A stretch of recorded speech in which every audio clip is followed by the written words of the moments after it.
But at 5 years old, my mother, in a fit of rage, decided to take me upstairs. And I'm holding on to the black stairway, and I look downstairs, and I see yellow Coors beer cans everywhere. And I'm thinking, oh my gosh, my mom is drunk. She pulls me upstairs. She opens up the bathroom. She throws me in the bathroom. She comes in, kicks the door shut. She turns on the hot water to the sink. She proceeds to tell me how bad of a kid I am. That you're the devil, Derek. You're the devil. I wish I never had you. You're just like your dad. And all I see is steam coming up from the sink, and I have no idea what's going to happen. And then my mom does the unthinkable. She grabs my little left hand. This kid right here, grabs my little left hand and holds it under that water as I scream for my life. No, Mom, I'm sorry. I'm screaming for my life. She lets me go, and I hold my hand. And I look in the mirror and see the reflection of the most angriest person I've ever seen. My mother, who's supposed to love me, who's supposed to protect me, who's supposed to care for me, tell me how great I am.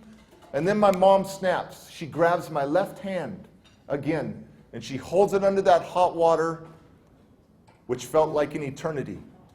And it burned, and it burned, and it burned, until she finally let go. And this 5-year-old kid right here, all the skin and part of the flesh all came off in one clump. And not only did she burn my hand, she burned into my heart, into my soul, into my spirit, into my mind, that I was a bad kid, that I had no value. She bandaged me up, and a few months later, her and my stepdad loaded me up in the car, and we took a drive. And we ended up at this big building. We walked in, and my mom and stepdad are talking to a few people, and then they leave. And a guy in a white coat takes me. They abandoned this kid right here at 5 years old at a psychiatric hospital and never came back for me. And I stayed at that psychiatric hospital for a while they did all these tests on me.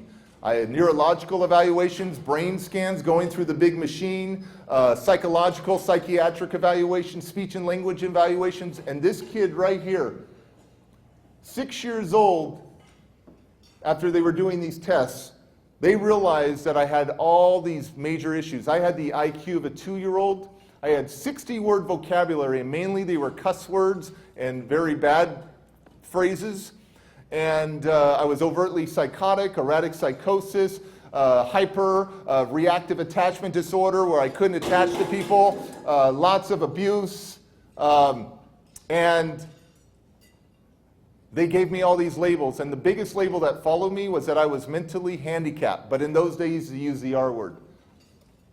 And they said if an adequate foster home cannot be found for Derek, he will be sent back to the psychiatric institution. He can go into foster care. And I stayed at a shelter right on the border of Oakland and San Leandro. And I stayed at what they call an orphanage or something until I found a home. And 8 other foster homes that took high-level little kids like me didn't want me. And I'm back at the shelter. And I'm an angry kid, and rightfully so. How do you want me to be in the system? I'm angry. I'm frustrated. I just want to go home. I'll go back to the abuse. I'll go back to the abuse because that's love to me. And when you're conditioned that way, that's what you think love is. I didn't know what real love was. I want to go back home.